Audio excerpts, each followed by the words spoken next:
put it out there. Has anybody got an idea about what we could do?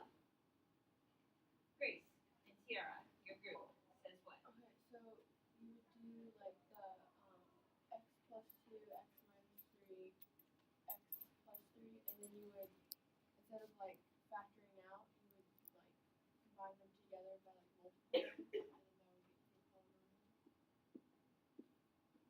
Yeah. So you said x plus 2. You guys see that on the board? Are you seeing where Grace and Sierra and their group are coming up with those vectors? Yes. Okay, it's like essentially in your brain you're thinking about working backwards, right? From section 4.4 where we solved by factoring. We would get a polynomial in standard form. We would factor it, and then we would set all our factors equal to 0 and solve for x. So now it's like we know x equals -2. If we add 2 back over to the other side with x, then it was really x plus 2 equals 0, so that must have been one of my factors. Okay. And then this is described as factored form. So I think like one of your problems on your homework assignment, I can't remember if it's like 52 or 56, but it asked you to write a factored form of a polynomial. So like you would just write out the factors for each 0 and be done. Okay. But what Grace and Sierra described were putting it into standard form. So we do want to practice that today. Okay, putting it into standard form. And can anybody describe like what does standard form of a polynomial look like? Like how do you know it's in standard form? Lexi? It's the highest exponent to the constant. Yeah, highest exponent down until you get to your constant. Excellent. So what Grace said was like, instead of like factoring it, multiply it all out. Lexi. I did what she said, but I like worked less. Like I didn't multiply them all out. I just did x plus 2, and then we did x squared minus 9. I love that. Thank you.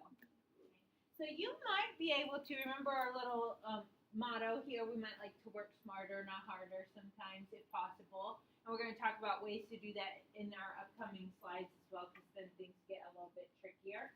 So I love this idea. If you see that you have 2 opposite factors, like x plus 3, x minus 3, that's factored form for difference of perfect squares. So Lexi says she knows right away this is x squared minus 9. And then you still have to multiply it by x plus 2. Now, we could all agree, if you didn't recognize it as x squared minus 9, no big deal. You can still FOIL everything out and you'll get the same answer, right? Okay. So I'm just going to right above this, go ahead and if we multiply these two together, we'll get x squared plus 3x minus 3x, and then we would get minus 9. So yeah, of course the plus 3x and the minus 3x cancel. And I could have done x plus 2 times x minus 3, but then I would end up with a trinomial. Okay, so none of them are wrong. It's just that maybe you have more steps. Okay. And so then in our final standard form, we'd actually have to multiply these out. So x times x squared is going to give me something cubic, which makes sense because how many zeros did I have? 3, so I should have a degree of 3. And then I'm going to go a little bit out of order here to keep in standard form. Then I'll have plus 2x squared, follow it up with a minus 9x, and then a negative 18. So I can kind of go in order to get my standard form. All right, so not too bad, right? I mean, like essentially we're using stuff that we learned in section 4.2, how to multiply polynomials or factors out. Okay, so real quick in your notes, if you're the kind of person that benefits from having like not just examples, but like something to read about like how to do that problem, you go back and you look and you're like, I understood it when Miss Kroenke was doing it, but now I have no idea what I'm supposed to do. Maybe jot these bullet points down so you have an idea over the weekend if you're having trouble writing polynomials. This is basically what Grace told us to do. Use the zeros to write the factors of polynomials. Multiply again in standard form. Will you always be given the zeros? if I ask you to write a polynomial. Yes, I would have to provide you the zeros. Now, I could provide you the zeros as a list, or we've had those problems in our homework where we pick the zeros out from the graph, right? The x-intercepts. We'll always have some way to get to the zeros. Right. You wouldn't be able to write the polynomial really without them. So that would be unfair. Okay, so we'll just try one other quick, easy example, and then we're going to get into something that can be a little bit tricky. So the last example that I want to do is write the polynomial with zeros 3, 0, 3, and 0 with multiplicity of 2.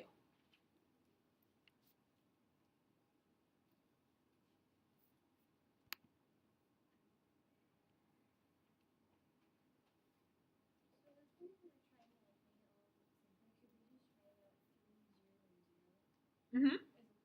Yep. Totally agree with that. It means that you have 2 zeros that showed up as solutions. If those are my zeros, what do my factors look like?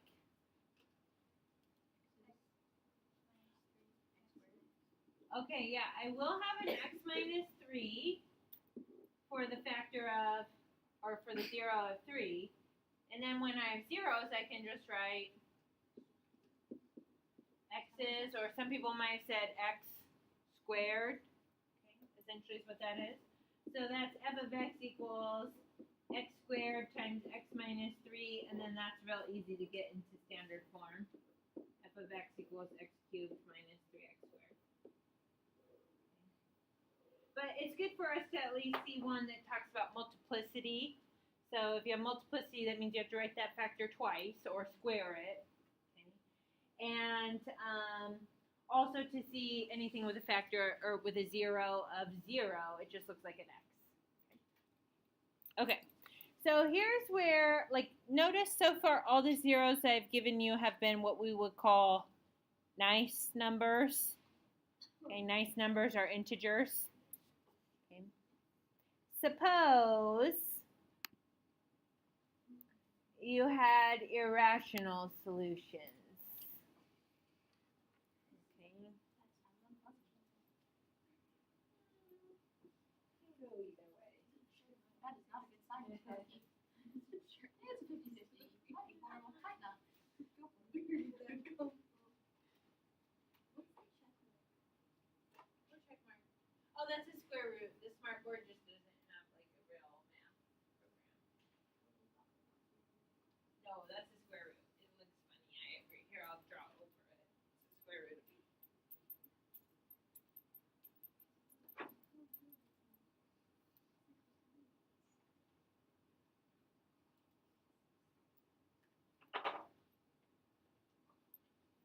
Okay. Irrational means numbers that can't be written as fractions. We know that from our notes yesterday because we just reviewed what rational meant, right? Numbers that could be written as fractions. So you guys might know like a really famous irrational number is pi, of course. And then the other irrational numbers that you're probably most familiar with are those radicals that don't simplify. Can anybody give me an example of a radical that is rational? The square root of 4. The square root of 4 is 2. So that's a rational number. It could be written as a fraction, 2 over 1. So not all radicals have to be irrational, just radicals that don't simplify nicely. Those are radicals. Okay? So if you have irrational solutions, we have something called a conjugate. Now, a conjugate is really just like a binomial, so 2 terms, and they look exactly the same except for the sign is different in between them. Have we seen that kind of thing before? With difference of perfect squares factoring, right? A plus b, a minus b, so those are really conjugate factors. Okay. So if a plus the square root of b is a solution, then a minus the square root of b also has to be a solution. They have to come in pairs. And you could also like think about this.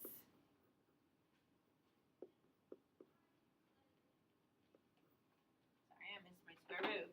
You can also think about a plus or minus the square root of b, which probably takes you on a little trip down memory lane back to chapter 3. We saw that when we solved by completing the square. And we saw that when we simplified quadratic formulas. Because when you think about those things, anytime you square root, you have to add a plus or minus to get two answers. And when you think about the quadratic formula, opposite of b, plus or minus the square root of your discriminant, you always got two answers. So that have to come in pairs. They never come alone. And they always come in pairs. Okay, so we're going to write some polynomials. First one, not too bad. Okay. So let's write the polynomial with the zeros 0 and square root 7.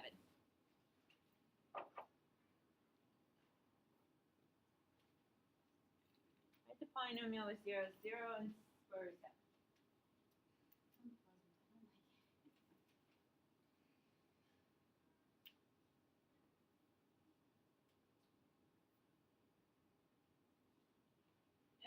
Based on my irrational conjugate theorem that I just had on the screen, or that's right at the very top, if square root 7 is a solution, what else is a solution? Negative square root 7. So if you need to, you can think about this like this one is really like 0 plus the square root of 7. That's like your non-irrational part. So then negative square root 7 is also a solution. So Lexi, you had asked that question, will I always give you the zeros? I'll always give you what you need. However, you might, if it's irrational, you might have to recognize, oh, that comes in a pair. Its friend is also there. Its conjugate. So how many zeros do you actually have? 3. And then you could write them out as vectors, right? Nothing would change. Okay, so I could say f of x equals, for 0, that's just x. For the square root of 7, x minus square root 7. And for negative square root 7, x plus square root 7.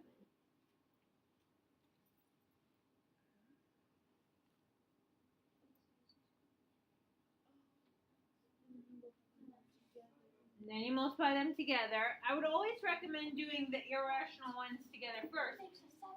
When you do this, you won't have any more radicals. They'll go away. It'll turn into real number coefficients. And this, like, remember when Lexi did x minus 3, x plus 3 was just a difference of perfect squares, so it was x squared minus 9. Minus the square root of 49. Which is 7, right? I mean, isn't the square root of 7 squared 7? No. And then we could say f of x is equal to x cubed minus 7x. No, it isn't that hard. I agree. Wait, so that one?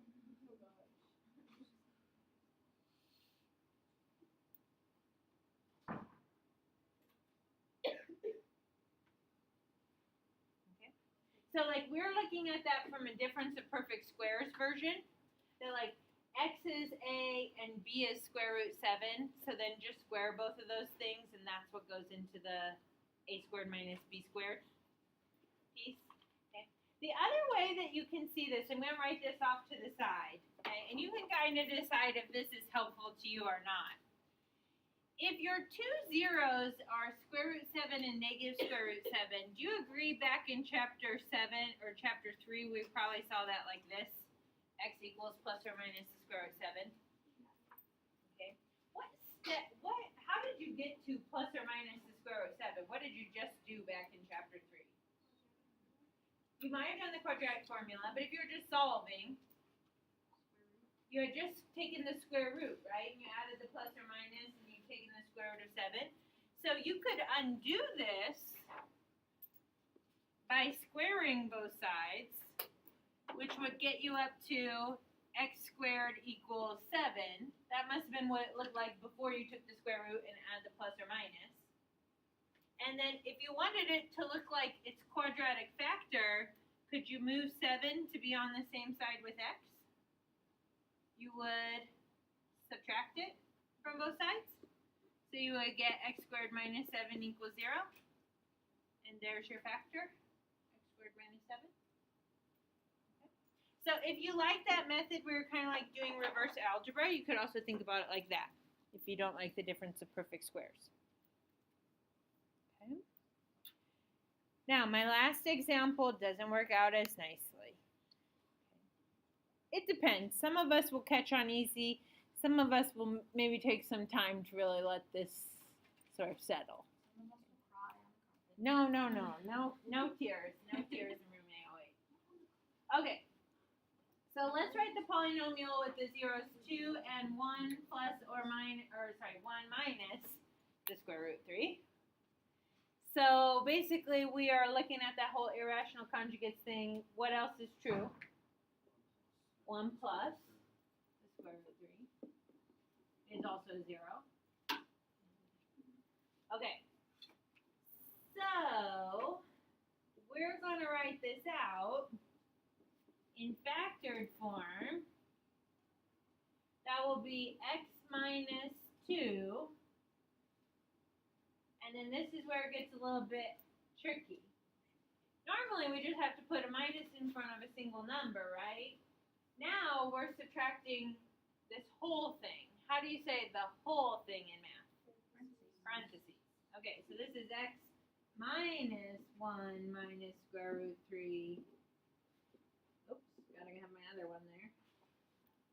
And this other one is x minus 1 plus square root 3. Mm-hmm. How do you know, how can we do x minus instead of doing like x plus? Oh, so remember how like when you get a factored form, like let's say your factored form in the end was like x plus 5, x minus 3, x plus 2. Your solutions are always the opposites of those things. X equals negative 5, x equals 2, x equals negative 3, whatever. I don't remember what numbers I said. Okay. So when you put them back as factors, write this in green, you always put them back as x minus k. Where like this is your k value. Yeah, and that's your k value. So it shows that like when you would like add that to the other side, then it would be positive 1. Okay, so it's always going to be x minus and whatever the. Yes. And if it's minus and negative, then it looks like a plus. Okay, so that doesn't look so great, does it? And if we think about like what Lexi had done in that first example with x minus 3 and x plus 3, this doesn't look like that. What is it? Right.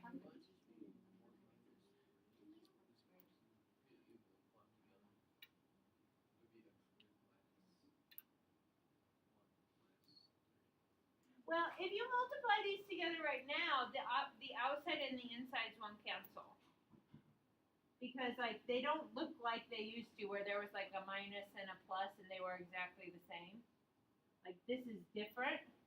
1 plus square root 3 and 1 minus square root 3 is different. And they're both minus. They're not opposite signs. Here. Because of that thing that Grace asked about. When you have a 0, so like if your 0 is 2, you're putting it back as x minus 2. So your zeros were 1 minus square root 3 and 1 plus square root 3. So we would put the minus sign in front of them. So if we just added them to the other side, they would be plus. So could you like multiply the negatives by it to make them the opposite, so then you get rid of that negative and then you would just distribute the x?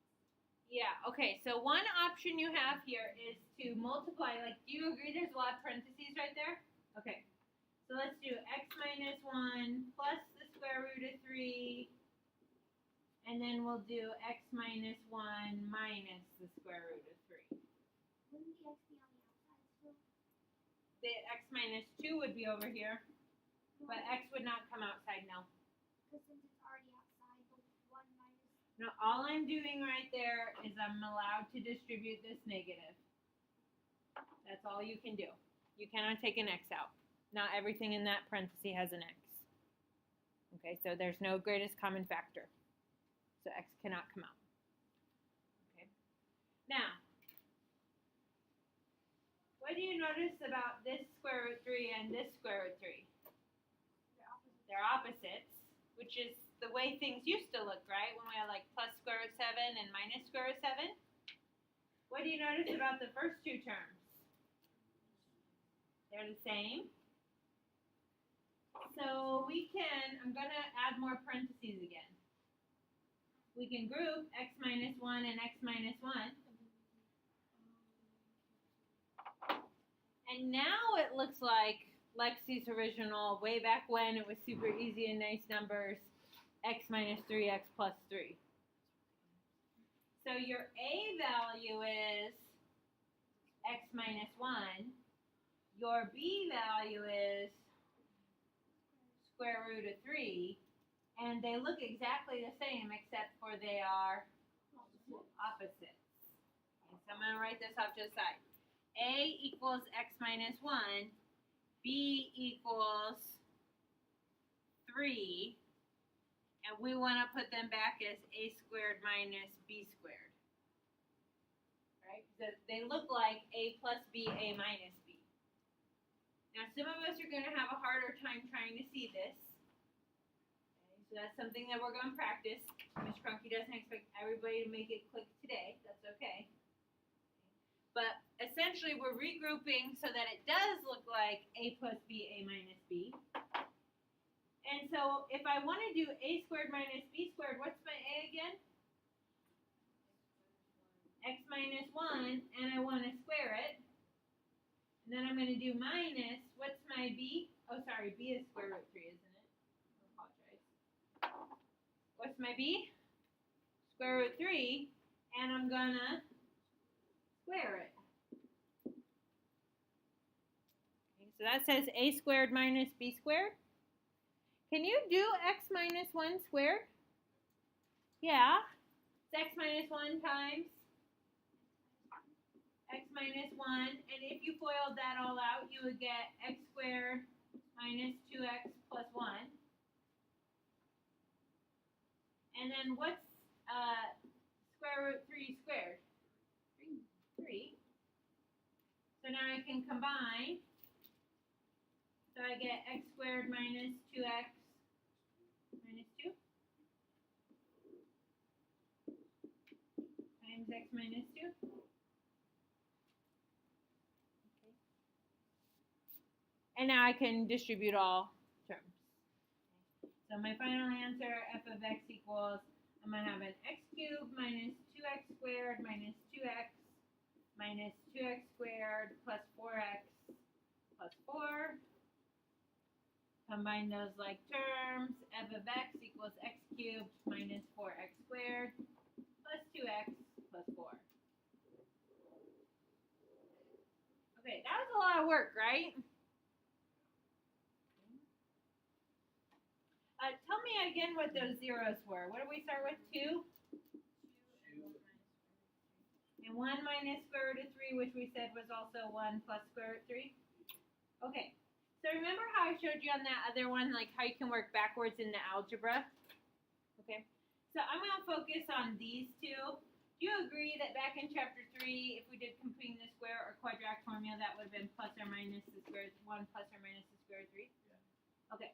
So off to the side. If my answer was x equals 1 plus or minus the square root of 3, let me work backwards. Okay. This thing that's in front of plus or minus, that would have been the last step. We would have added 1 to both sides and put it in front of the plus or minus. So now I want to move it back onto the other side with x. How would I move positive 1 to the other side? Subtract it. Okay, so then it must have looked like x minus 1 equals plus or minus the square root of 3. Before, with the plus or minus square root of 7, we didn't have that thing to move over to the other side. How did you back in chapter 3 get the plus or minus square root 3?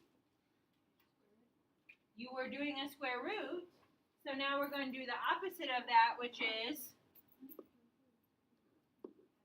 square both sides. So that means the line above this looked like x minus 1 squared equals 3. Can you do x minus 1 squared? Yeah, we just did it, right? X minus 1 times x minus 1. That's x squared minus 2x plus 1 equals 3. And can you make that equal 0? Subtract 3. X squared minus 2x minus 2. Isn't that same factor we came out with after all that multiplying?